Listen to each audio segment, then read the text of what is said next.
గురుదేవా, చాలామంది ఉన్న డౌట్ ఏంటంటే, ఇప్పుడు ఆల్రెడీ సత్యభామ శ్రీకృష్ణ పరమాత్మ నరకాసురుడిని వధించారు. వధించిన మూలంగానే మనకి దీపావళి పండుగ జరుపుకోవడం జరుగుతుంది. ఆల్రెడీ వధించిన నరకాసురుడిని అప్పటి నుంచి ఇప్పటి వరకు దీపావళి రోజున చంపుతూనే ఉన్నారు. ఇది కరెక్టేనా?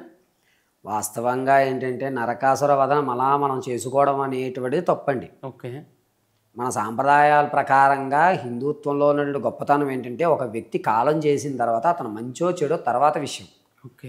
ఆ కార్యక్రమాలు అంత్యక్రియలు పూర్తయిపోయిన తర్వాత అతని గురించి మనం ఏం మాట్లాడం. అర్థమైందండి. ఇది మన హిందుత్వంలో ఉన్నటువంటి గొప్ప విషయం ఏమిటంటే ఒక వ్యక్తి, ఇప్పుడు నేనే చెడ్డవాడిని అండి, నేను ఎవ్వరికీ నచ్చను, నేను మరణించిన తర్వాత నా గురించి ఎవరు మాట్లాడుకోవడం ఏదన్నా ఉంటే మంచి మాట్లాడుకోండి, అయిపోయినాడు గురించి ఎందుకు మాట్లాడతారు అలాగా, ఎందుకది అనేటువంటి సంస్కృతం ఉంది. అటువంటి సంస్కృతి నుంచి ప్రతిసారి చనిపోయిన వ్యక్తిని మళ్ళా గుర్తు చేసుకుని చంపుతున్నారంటే నీ మనసులో ఇంకా అతనే ఉన్నాడు. ఓకే. అర్థమైందండి.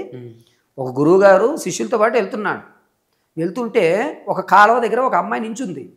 ఈ గురువుగారి దగ్గరికి వచ్చి, ఏమంటే నేను నది దాటాలి, నన్ను ఎత్తుకుని దాటించండి అంది. గురువుగారు ఎత్తుకున్నాడు, దాటించేశాడు. ఈ వెనకాల ఉన్నవాడు సగంలో మునిగిపోయాడు. అదేంట్రా నేను మునిగిపోయానేంటి అనుకుంటే ఆయన అన్నాడు, నేను ఆ అమ్మాయిని అక్కడే దింపేశా ఎత్తుకుని, నువ్వు ఇంకా అమ్మాయిని మోస్తున్నావు, అందుకే నువ్వు మునిగిపోయావు. అర్థమైందండి. నువ్వు ఇంకా మోస్తున్నావు. నరకాసుర వధ అయ్యి జనాలందరూ సంతోషంగా ఉన్నారు.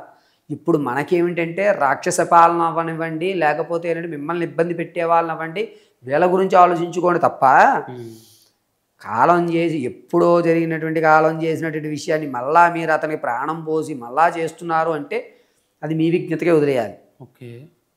అసలు ఆ నరకాసుర వధ సత్యభామ వారు అతని యొక్క శాపయుక్తంతో శ్రీకృష్ణుడు ఆడవారేం తక్కువ కాదు, ఆడవారు కూడా విలువిద్య చేయగలరు, ఆడవాళ్ళు అన్నిట్లోనూ ప్రావీణ్యత సంపాదించగలరు అనేటువంటి విధానాన్ని తెలియజేయడానికి శ్రీకృష్ణ తత్వంలో అన్ని ఇప్పుడు జరిగేటువంటి విధానాల్లోనే సమానత్వం అనేటువంటిది ఆయన ఈ విలువిద్యలో కూడా సత్యభామకి ఇచ్చినట్టే కదా.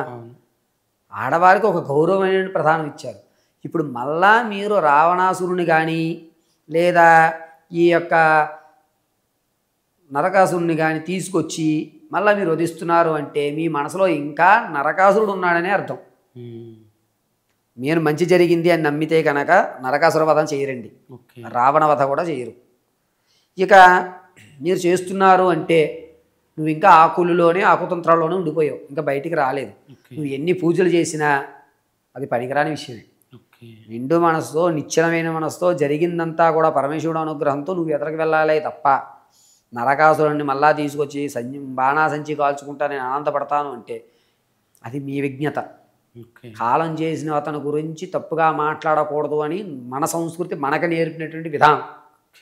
ఎవరన్నా సరే అతను చేసినటువంటి మంచే మాట్లాడుకుంటారు తప్ప అతని గురించి, చనిపోయిన అతని గురించి. మనకి ఇంకొక విషయం ఏంటంటే ఇన్ కేస్ ఒక వ్యక్తి కాలం చేసిన తర్వాత కూడా అతని మీద ఏదన్నా అనుమానం ఉంటే ఆ పార్థివ దేహాన్ని కూడా మళ్ళీ మనం బయటికి తీయరండి. పోలీస్ ఇన్స్ట్రక్షన్స్లో కొన్నిటిలో మళ్ళీ బాడీలు బయటికి తీస్తూ ఉంటారు.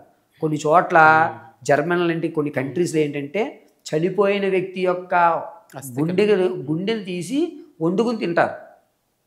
చనిపోయిన తర్వాత 48 గంటలు దాటాక అది తింటే యవ్వనంగా ఉంటారని, అది తింటే అద్భుతమైన శక్తులు వస్తాయని కొన్ని కంట్రీస్లు ఉన్నాయి.